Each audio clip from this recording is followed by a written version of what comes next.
नमस्कार विद्यार्थी मित्रांनो, स्कॉलरशिप आणि बरंच काही या आपल्या YouTube चॅनलमध्ये तुम्हा सर्वांचं मनापासून स्वागत। आज आपण इयत्ता तिसरीची जी 7वी गणित आणि मराठीची प्रश्नपत्रिका पाहिली होती त्याच्यातील 45 प्रश्न आपण सोडवले होते। उरलेले प्रश्न आपण आजच्या व्हिडिओमध्ये सोडवणार आहोत। जर तुम्ही चॅनलवर नवीन असाल तर चॅनलला सबस्क्राइब करा, म्हणजे अभ्यासाचे असेच व्हिडिओ तुम्हाला मिळत राहतील। या अगोदरच्या प्रश्नपत्रिका इयत्ता दुसरी आणि तिसरी साठीच्या जर तुम्ही पाहिल्या नसतील तर त्याही पहा, म्हणजे तुमचा जास्तीत जास्त प्रश्नांचा सराव होईल आणि येणाऱ्या परीक्षेमध्ये तुम्हाला चांगले मार्क्स मिळतील। चला तर मग आजच्या व्हिडिओला सुरुवात करूया आणि व्हिडिओ आवडल्यावर व्हिडिओला लाईक करायला अजिबात विसरू नका। पहा, काल आपण प्रश्न क्रमांक 45 पर्यंतचे प्रश्न सोडवलेले आहेत। आज आपण पुढचे प्रश्न बघूयात। आदर्श प्राथमिक विद्यालयातील सहलीला गेलेल्या विद्यार्थी व शिक्षकांची संख्या मिळून 500 होती, म्हणजे सगळे मिळून 500 व्यक्ती सहलीला गेलेले आहेत। त्यापैकी 258 मुले आणि 7 शिक्षक होते, तर सहलीला गेलेल्या मुलींची संख्या किती असेल? अगदी सोपं आहे। काय करावं लागेल आपल्याला?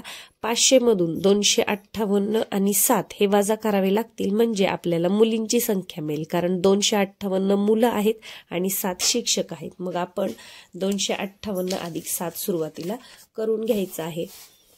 258 अधिक 7, आता पहा 7 आणि 7 14 आणि 1 15, 5 हातचा आला 1, 5 आणि 1 6, 2 अशी 2, 265। मग 500 जण गेले होते ना, मग 500 मधून 265 वजा करा।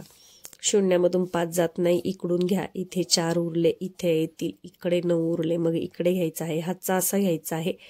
किंवा डायरेक्ट पण तुम्ही इथे 10 इथे 9 लिहिलं आणि इथे 4 लिहिलं तरी चालतं। आता 10 मधून 5 गेले 5, 9 मधून 6 गेले 3 आणि 4 मधून 2 गेले 2, म्हणजे मुली किती होत्या?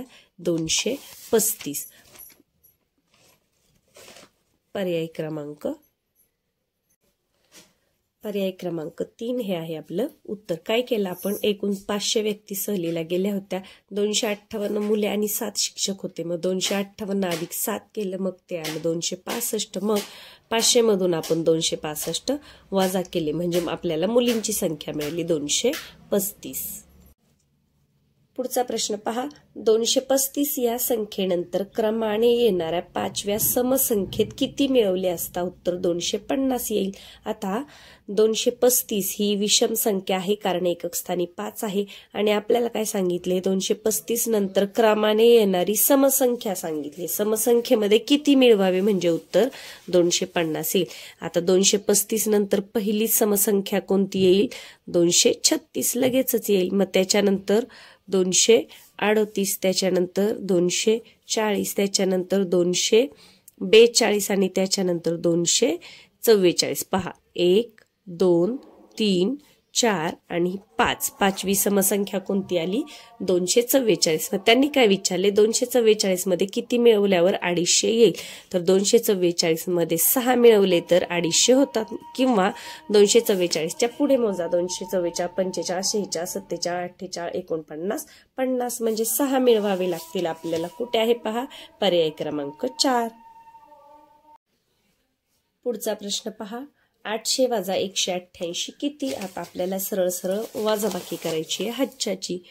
800 वजा 188, आता हातचा घेत बसताना काय करायचं? इथे 7 लिहा, इथे 9 लिहा आणि इथे 10 करा, कारण आपण सुरुवातीला इथून इथे घेणार, इथे 10 होतील, पुन्हा 10 मधून 1 इकडे देणार, त्यापेक्षा डायरेक्ट असं केलं तरीही चालेल। 10 मधून 8 गेले उरले 2, 9 मधून 8 गेले उरला 1 आणि 7 मधून 1 गेला उरले 6। किती आली वजाबाकी? 612। कुठे आहे 612? पर्याय क्रमांक 3। पुढे पहा, खालीलपैकी कोणत्या आकृतीत किरणांची संख्या जास्त आहे? किरण म्हणजे दोन्ही बाजूला दोन्ही बाजूला वाढणारी ही रेषा झाली, हे कोण झाले आणि हा झाला किरण, एकाच बाजूला अमर्याद वाढणारा, त्याला म्हणायचं किरण। तर इथे किती आहेत पहा? 1 2, हा जो आहे तो रेषाखंड आहे, ही आहे ती रेषा आहे आणि हा आहे एकाच बाजूला वाढणारा, तो आहे किरण। मग इथे 2च आहेत, इथे पहा 1 2 3 4, इथे 4 दिसतात, ते 1 2 3, इथे 3च आहेत, 1 2 3, इथे पण 3च आहेत, म्हणजे जास्त किरणांची संख्या कुठे आहे? पर्याय क्रमांक 2 मध्ये। पहा 1 2 3 आणि 4. एकाच बाजूला वाढणारी रेषा म्हणजे किरण या पद्धतीने जर जोडलेला असेल आणि दोन बाजूला टिंब असतील म्हणजे खंडित झालेलं असेल तर त्याला म्हणायचं रेषाखंड आणि असं असेल तर त्याला म्हणायचं रेषा. आता त्रिकोण आयत हे तर काही त्याच्यामध्ये येणार नाही. पुढे पहा, समभुज त्रिकोणातील किती कोण काटकोन असतात. आता समभुज त्रिकोणाच्या सर्व बाजू समान असतात. आता तुम्हाला मी दाखवते, हा जर आपण त्रिकोण पाहिला तर हा समभुज त्रिकोणच आहे. त्रिकोणाच्या तीनही कोणांची बेरीज किती असते?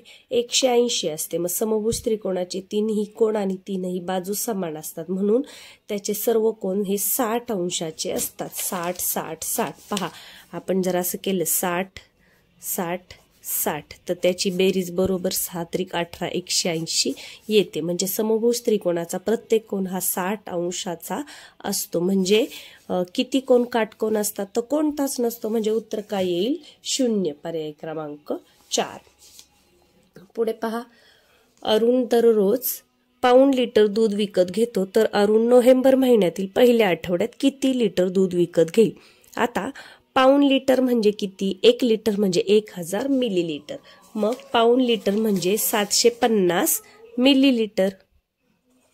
750 मिलीलिटर म्हणजे पाऊण लिटर. आता त्यांनी नोव्हेंबर महिन्यात घेतलं काय किंवा दुसऱ्या कोणत्याही महिन्यात घेतलं काय? प्रत्येक महिन्यामध्ये आठवड्याचे वार हे 7च असतात. मग आठवड्यामध्ये एका आठवड्यात म्हटलंय ना त्यांनी पहिल्या आठवड्यात, मग आपल्याला गुणिले 7 करावं लागेल 7 दिवसांचं. 7 0 0 7 5 35 5 हातचे आले 3 7 7 49 50 51 52 आणि मग इथे पॉइंट द्यायचा आहे. म्हणजे 5 लिटर आणि 250 म्हणजे किती? 5.25 लिटर दूध त्याने घेतलेलं आहे. पर्याय क्रमांक 3. कसं केलं आपण? पाऊण लिटर दररोज म्हणजे 750 मिलीलिटर म्हणजे 1 लिटरला पावशेर कमी. आणि नोव्हेंबर महिन्यातील पहिल्या आठवड्यात म्हणजे एका आठवड्यातला हवंय म्हणून आपण त्याला गुणिले 7 केलं. कारण आठवड्याचे वार किती असतात? 7. म्हणून 7ने गुणलं आणि त्याच्यानंतर मिलीलिटरचं लिटरमध्ये रूपांतर करताना आपण हजाराने भागतो किंवा 3 घरानंतर या पद्धतीने डॉट द्या. म्हणजे 5 लिटर आणि वरती अजून पाव लिटर म्हणजे 5.25 लिटर दूध घेतलेलं आहे. खालीलपैकी कोणत्या गटातील संख्यांना 2ने निशेष भाग जातो. आता पहा, बऱ्याच प्रश्नपत्रिकांमध्ये 3ची कसोटी विचारलेली असते आणि मी प्रत्येक वेळी स्पष्टीकरण देताना तुम्हाला या कसोट्या समजून सांगितल्या आहेत. जे विद्यार्थी नियमित व्हिडिओ पाहत असतील त्यांना हे सहज जमणार आहे. पहा, 2ने निशेष भाग कधी जातो? जेव्हा एकक स्थानी समसंख्या असेल तर त्या संख्येला 2ने निशेष भाग जातो. आता इथे पहा, 4 आहे, सम आहे, इथे 5 आहे, इथे 3 आहे म्हणजे इथे सम नाहीये, मग याला भाग जाणार नाही. यानंतर इथे पहा 3 आहे, 3 आहे, 0 आहे म्हणजे या गटाला भाग जाणार नाही. म्हणजे याला जाईल पण या 2ला जाणार नाही. इथे पहा 6 0 1 एकक स्थानचा अंक पाहतोय आपण फक्त. यानंतर 0 4 8 इथे पहा सम आहे, सम आहे, सम आहे म्हणजे या गटाला 2ने निशेष भाग जाणार आहे. 2ची विभाज्यतेची कसोटी आहे ही. 3ची कसोटी काय आहे? ज्या संख्येतील अंकांच्या बेरजेला 3ने भाग जातो त्या संख्येला 3ने भाग जातो. आपण उदाहरण पाहूया. पहा 3 1 3 3 2 6 3 3 9 9ला 3ने भाग जातो म्हणून हिला 3ने भाग जाणार आहे. 3 1 3 3 2 6 याला पण जाणार आहे. याला सुद्धा 3 2 6 म्हणजे याला सुद्धा 3ने भाग जाणार आहे. आता मी कसोटी लक्षात राहण्यासाठी हे सांगते. यानंतर 5ची कसोटी काय आहे? एकक स्थानी 0 किंवा 5 असेल तर त्याच संख्येला 5ने भाग जातो. पण इयत्ता 3साठी जास्त करून 3ची कसोटी विचारली जाते आणि कधी कधी 2ची कसोटी विचारली जाते. तर अगदी सोपं आहे. 2 म्हणजे एकक स्थानी समसंख्या असेल तेव्हा 2ने निशेष भाग हा जातो. मग असा गट तुम्हाला फक्त इथे शोधायचा आहे. अगदी सोपं आहे. पर्याय क्रमांक 4. पुढे पहा, खालीलपैकी कोणत्या गटातील हे झालं होतं. पुढे पहा, हे अपूर्णांक चढत्या क्रमाने लिहिला असता कोणत्या क्रमांकावरील अपूर्णांकांची बेरीज 11/7 येईल. आता छेद जेव्हा समान आहेत तेव्हा चढता उतरता क्रम लावताना आपण नेहमी जसा लावतो तसाच क्रम लावायचा आहे. चढत्या क्रमाने लावायचे आहेत. चढायचं आहे म्हणजे सुरुवातीला छोटा अंक मग मोठा. मग सुरुवातीला हा येईल 3/17. त्याच्यानंतर कोणता येईल? 4/17. त्याच्यानंतर कोणता येईल? 5 वाला येईल. 3 4 5 8 9. आता आपल्याला काय विचारलं? बेरीज 11 आली पाहिजे. मग बेरीज 8 9, 10, 11 म्हणजे 3/17 आणि 8/17ची बेरीज 11/17 येणार आहे. मग यांचे क्रमांक किती येतील? याचा पहिला येईल 1, 2, 3, 4. 1 आणि 4 म्हणजे पहिल्या आणि चौथ्या क्रमांकावरील अपूर्णांकांची बेरीज ही 11/17 येईल. कुठे आहे पहा?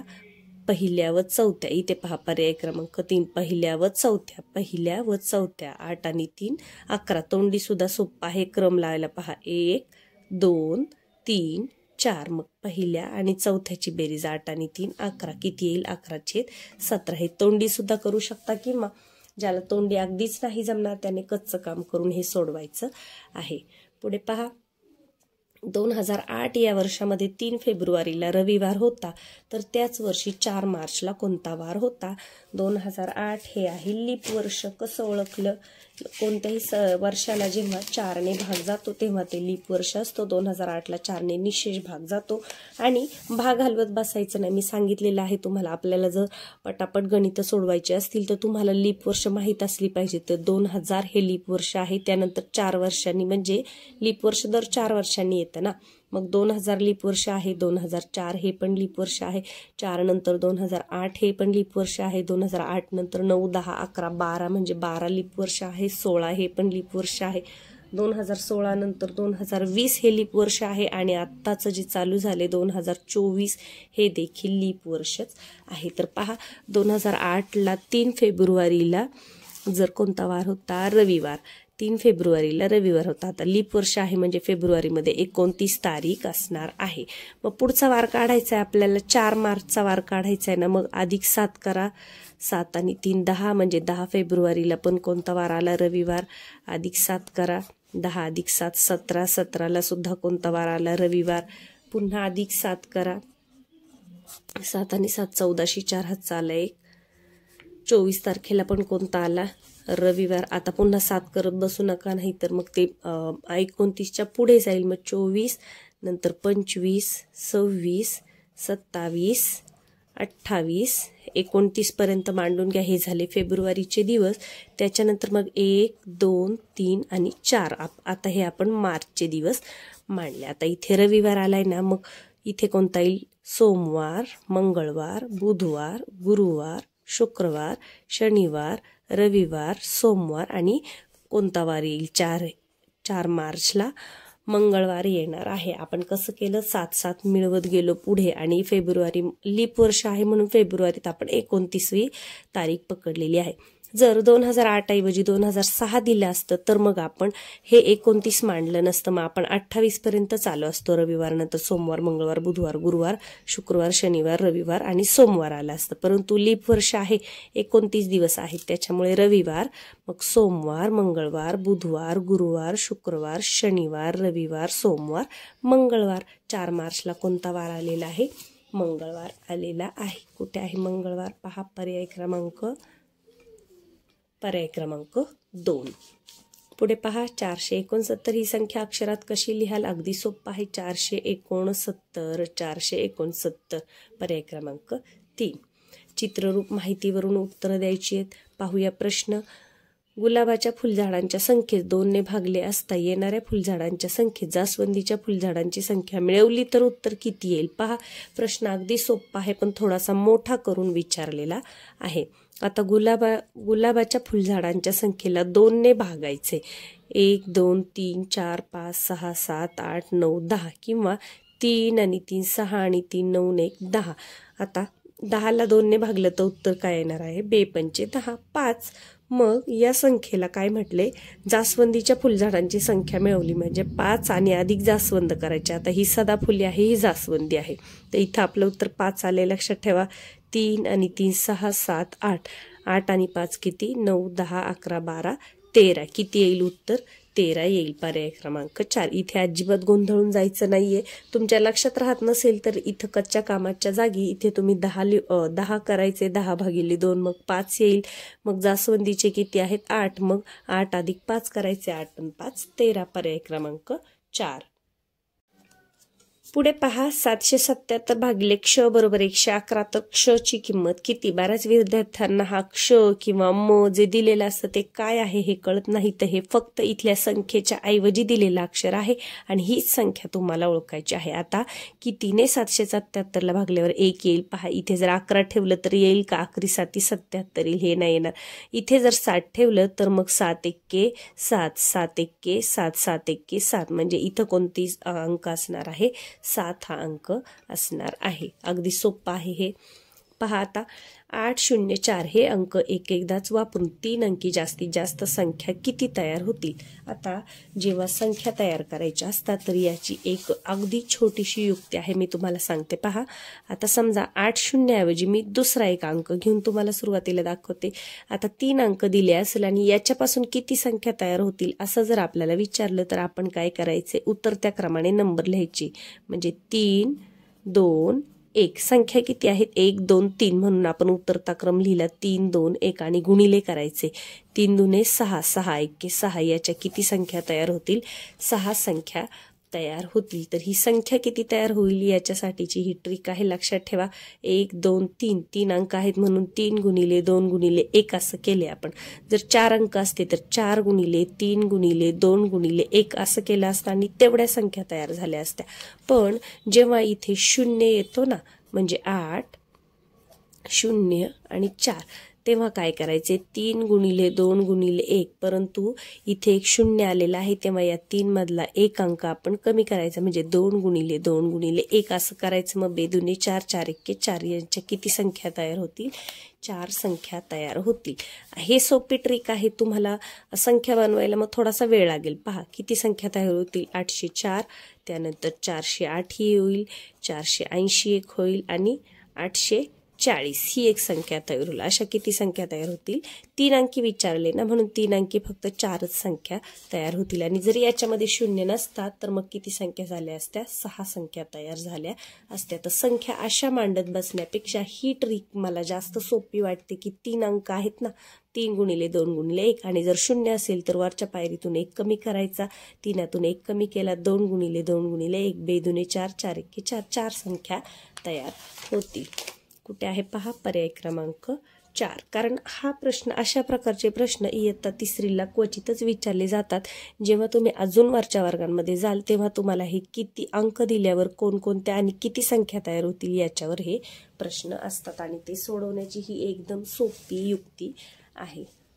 पुढे 13 7 अधिक 12 9 म्हणजे इथे आपल्याला त्यांनी पाढा म्हणायला सांगितलेला आहे. 13 7 किती, 13 7 91 अधिक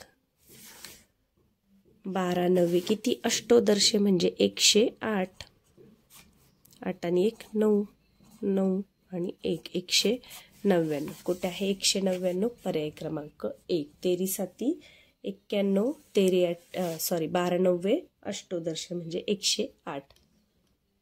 पुढे पहा, एका कंपास पेटीची किंमत 77 रुपये असल्यास अशा 11 कंपास पेट्यांची किंमत किती. एकावरून अनेकाची किंमत काढताना आपण काय करतो, गुणाकार. मग 77 गुणिले 11 करा, 11 7 77 शी 7 हातची आली 7, 11 7 77 आणि पुन्हा 7 मिळवायचे. 78 79 80 81 82 83 84 किती आलं, 847. गुणाकार पटापट येण्यासाठी पाढे पाठ असणं फार महत्वाचं आहे आणि पाढे रोज म्हणायचे आहेत, म्हणजे ते अजिबात विसरत नाहीत. कुठे आहे, काय आहे आपलं, तर 847. कुठे, पर्याय क्रमांक 1. पुढचा प्रश्न पहा, 4 सहस्र ही संख्या अंकात कशी लिहाल. मी बऱ्याच वेळा सांगितलं आहे, सहस्र म्हणजे किती, 1000 म्हणजे 4000 विचारलेलं आहे आपल्याला. पहा पर्याय क्रमांक 3. कारण पूर्वी एकक, दशक, शतक, नंतर सहस्र, दशसहस्र म्हणायचे. म्हणजेच आपण जसं आता म्हणतो की 1000 दशहजार, तर सहस्र म्हणजे 1000. तर पर्याय क्रमांक 3. एका व्यक्तीला एका महिन्यामध्ये अर्धा लिटर रॉकेल मिळते, तर 7 व्यक्तींच्या कुटुंबात एका महिन्यात किती लिटर रॉकेल मिळेल. अगदी सोपं आहे. एका व्यक्तीला अर्धा लिटर, मग 2 व्यक्तींना 1 लिटर म्हणजे 6 व्यक्तींना 3 लिटर आणि 7व्या व्यक्तीला अजून अर्धा लिटर म्हणजे 3.5 लिटर रॉकेल मिळेल. तोंडी सुद्धा हे उदाहरण करू शकतो आपण. याच्यामध्ये अजिबात कच्चं काम करण्याची गरज नाही. पर्याय क्रमांक 4. बाबांनी रोहितला 50 रुपये दिले, त्यातून रोहितने 22 रुपयांचा 1 किलो रवा व 6.5 रुपये किमतीचा बिस्किटचा पुडा आणला तर रोहितकडे किती रुपये शिल्लक राहिले? आता 50 रुपयामधून 22 रुपयाचा 1 किलो रवा म्हणजे 22 रुपयाचा रवा आणि 6.5 रुपयाचा बिस्किट पुडा म्हणजे 22 मध्ये 6 मिळवा. 22 आणि 6 किती होतात? 28 म्हणजे 28 रुपये 50 पैसे त्याने खर्च केलेत. मग 50 रुपयांमधून नेहमी असा पॉइंट द्यायचा आहे मध्ये 50 रुपयांवरती पैसे काही नाही, खर्च मात्र 28 रुपये 50 पैसे झालेला आहे. 22 आणि 6 28 आणि वरचे 50 पैसे. आता याची वजाबाकी करूयात. आता पहा, जेव्हा पैशांमध्ये जेव्हा वजाबाकी असते तेव्हा वरती असे 2 शून्य देऊन घ्यायचे. आता शून्यात आता पहा, शून्यातून शून्य गेला 0, इथे शून्यातून 5 जात नाही, इथून हातचा घ्यायचा, इथे पण नाही, मग इकडून येणार, इथे किती होणार? 4, इथे 9 होणार, इथे 10 होणार, म्हणजे इथे 10 होऊन इथून पण नाही इथे द्यायचंय. 10तून 5 गेले किती उरले? 5, 9तून 8 गेले उरला 1 आणि 4तून 2 गेले 2, म्हणजे किती रुपये परत येतील किंवा किती उरतील? 21 रुपये 50 पैसे. कुठे आहे? 21 रुपये 50 पैसे म्हणजेच त्याला काय म्हणतात? 21.5 रुपये. 22.5, 28, 20 नाही, 21.5 म्हणजे 21 रुपये 50 पैसे. आता आकृतीबंधाचं निरीक्षण करायचे आणि प्रश्नचिन्हाच्या जागी काय दिसतंय आपल्याला पहा. स्टार त्रिकोण, 2 स्टार 2 त्रिकोण, इथे 4 झालेत म्हणजे मग इथे 3 स्टार 3 त्रिकोण असणार. 1 स्टार त्रिकोण, 2 स्टार 2 त्रिकोण, मग 3 स्टार 3 त्रिकोण आणि त्याच्यानंतर मग 4 स्टार 4 त्रिकोण, मग 3 स्टार 3 त्रिकोण कुठे आहे? पर्याय क्रमांक 1. काही प्रश्न एकदम सोपे असतात, थोडंसं निरीक्षण करायचंय. सोबतच्या आकृतीत किती काटकोन दाखवलेले आहेत? आता काटकोनाची खूणच आहे ही, म्हणजे आपल्याला कळतं 1 आणि 2 किती आहेत? 2. पर्याय क्रमांक 2. जिथे काटकोन असतो तिथे या पद्धतीने खूण केलेली असते. पर्याय क्रमांक 2. एक आयताकृती मैदानाची परिमिती 70 मीटर आहे. या मैदानाला एक पदरी कुंपण घालायचं आहे तर 7 रुपये प्रति मीटर प्रमाणे मैदानाच्या कुंपणासाठी लागणारे तारेची किंमत किती होईल? आता आयताकृती आहे ना आणि त्याची परिमिती 70 आहे म्हणजे हा आयत आहे आणि परिमिती 70 आहे म्हणजे या सगळ्या बाजूंची बेरीज किती आहे? 70 मीटर आहे. आणि आपल्याला काय सांगितलं की याला एक पदरी तारांचं कुंपण घालायचे म्हणजे मग 7 रुपये मीटरची तार लागणार आहे. मग 70 गुणिले 7 करा, एकदम सोपं आहे. 2 पदरी असतं तर मग आपण 7 दुणे 14 केलं असतं किंवा 70ची इथे दुप्पट केली असते. आता 7 0 0 आणि 7 7 49 490 रुपये लागतील. कुठे आहे 490 रुपये? पर्याय क्रमांक 1. घट्ट ओढा.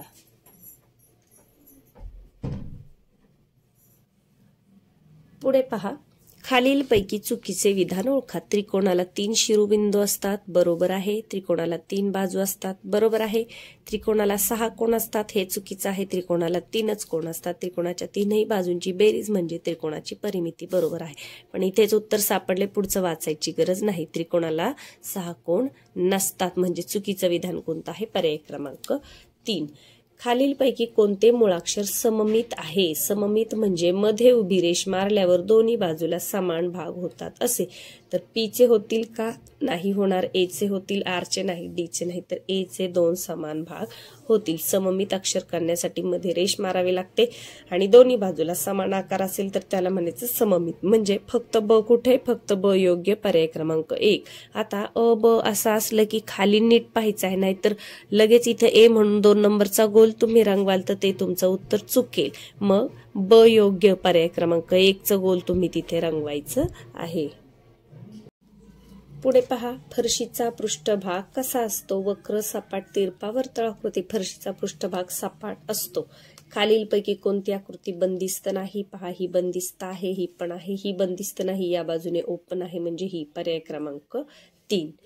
पुढे पहा, सोबतच्या समभुज चौकोनाची परिमिती किती असेल? समभुज म्हणजे समभुज, समान बाजू असणारा.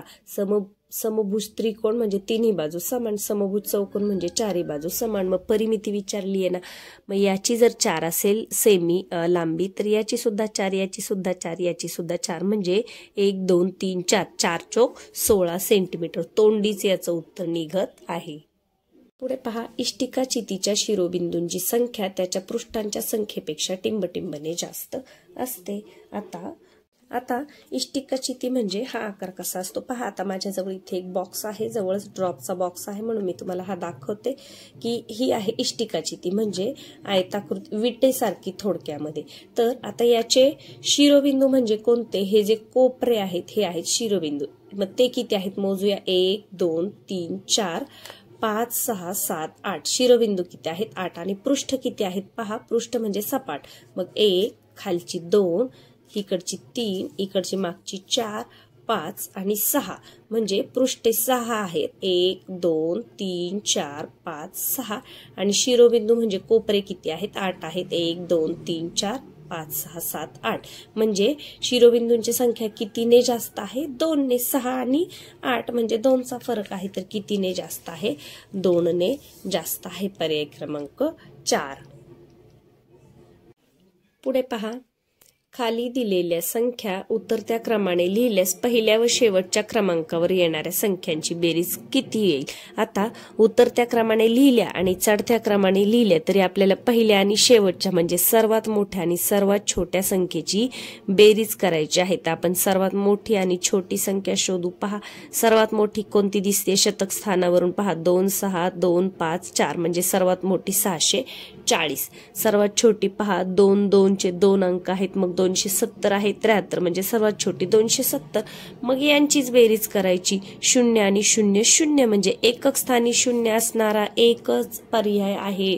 पर्याय क्रमांक 1. इथे तुम्हाला बेरीज सुद्धा करायची गरज नाही. तर ज्याला पटापट प्रश्न सोडवायचे त्यांनी व्यवस्थित निरीक्षण करून उत्तर तोंडीच काढायला शिका. पहा सर्वात छोटी संख्या 270, सर्वात मोठी 640. मग ती उतरत्या क्रमाने मांडा किंवा चढत्या क्रमाने मांडा. आपल्याला विचारले पहिल्या आणि शेवटच्या क्रमांकाची बेरीज. मग आता या दोन्हींची बेरीज करायची तर 0 आणि 0 0च येणार आहे. इथे कुठे 0 दिसतोय का नाही दिसत, म्हणजे बेरीज न करता सुद्धा तुम्ही अगदी डोळे बंद करून पर्याय 1 क्रमांकाचा गोल रंगवला तरीही तुमचं उत्तर बरोबर येणार आहे. पहा 7 आणि 4 1100 1 हातचा आला 1, 6 आणि 3 9 म्हणजे 910 बरोबर आलेला आहे. पर्याय क्रमांक 1. एकक स्थानावरूनच आपल्याला हे उत्तर सापडलेलं आहे. पुढे पाहता 718 वजा 418 918 वजा 818. आता छेद समान आहेत त्याच्यामुळे फक्त अंशांची वजाबाकी होईल. 7तून 4 गेले 3 म्हणजे 3/18. 9तून 8 गेले म्हणजे 1 1/18. आता इकडे 3 आणि इकडे 1, मग या बाजूला हे चिन्ह येईल म्हणजे हे 3/18 मोठे 1/18 पेक्षा. तर तोंडी सुद्धा येते पहा. 7तून 4 गेले 3, 9तून 8 गेले 1 म्हणजे 3 आणि 1, मग हे चिन्ह आपल्याला हवं आहे. पर्याय क्रमांक 2चं. आणि या प्रश्नपत्रिकेतील शेवटचा प्रश्न पहा. पुढे दिलेल्या संख्या समूहात 3 ने निशेष भाग जाणाऱ्या संख्या किती आहेत. आता पहा मी मगाशी सांगितलेली तुम्हाला 3ची कसोटी विचारली जाते तिसरीला. तर 3ची कसोटी काय आहे. ज्या संख्येतील अंकांच्या बेरजेला 3 ने भाग जातो त्या संख्येला 3 ने भाग जातो. तर आपण पाहूया आता. 2 आणि 1 3, 3 आणि 3 6 म्हणजे इथे बेरीज येते 6 म्हणजे याला भाग जाणार आहे. 4 आणि 2 6, 6 आणि 5 11 म्हणजे याला भाग जाणार नाही. 7 आणि 3 10, 10 आणि 5 15 म्हणजे याला 3च्या पाड्यामध्ये 15 आहे म्हणजे याला भाग जाणार. 1 2 संख्या सापडल्या. 6 आणि 6 12 13 14 15 म्हणजे याला सुद्धा जाणार. 4 आणि 2 6 आणि 5 11 म्हणजे याला नाही जाणार. म्हणजे 1 2 आणि 3 तीन संख्या आहेत की ज्यांना 3 ने भाग जाईल. पर्याय क्रमांक 3. आता ज्यांना कसोटी माहीत आहे आणि पटापट त्याचा उपयोग करता येतो तर ते मुलं काय करतील तोंडीच बेरीज करतील. आणि ज्यांना तोंडी जमणार नाही त्यांनी काय करायचं आहे याप्रमाणे कच्च्या कामावर पटकन तुम्ही अंक करायचे आहे. पहा 3 2 1 3. आता हे तर तोंडी होऊ शकतो. 3 3 आणि 2 5 आणि 1 6. मग ह्याची बेरीज लिहू शकता. 4 आणि 2 6 आणि 5 11 असं लिहू शकता तुम्ही. अंक लिहून करा किंवा मग तोंडी केलं तरीही तुम्हाला हे येणार आहे. तरी आता तिसरीसाठी 2ची आणि 3चीच कसोटी विचारली जाते. पुढच्या कसोट्या तुम्हाला नाही येत. तर पहा आजच्या व्हिडिओमधले सगळे प्रश्न आपले सोडवून झालेले आहेत. इथे मंदिरामध्ये काहीतरी कार्यक्रम असल्यामुळे त्याचा आवाज तुम्हाला येत असेल. तर व्हिडिओला लाईक करायला विसरले असेल तर पहिल्यांदा लाईक करून घ्या. आजच्या व्हिडिओमध्ये आपण भरपूर वेगवेगळ्या प्रकारचे प्रश्न सोडवलेले आहेत. हे प्रश्न तुम्ही पुन्हा स्वतः एकदा सोडवा आणि आपण पुन्हा पुढच्या व्हिडिओमध्ये पुढची प्रश्नपत्रिका सोडवायला घेणार आहोत. धन्यवाद.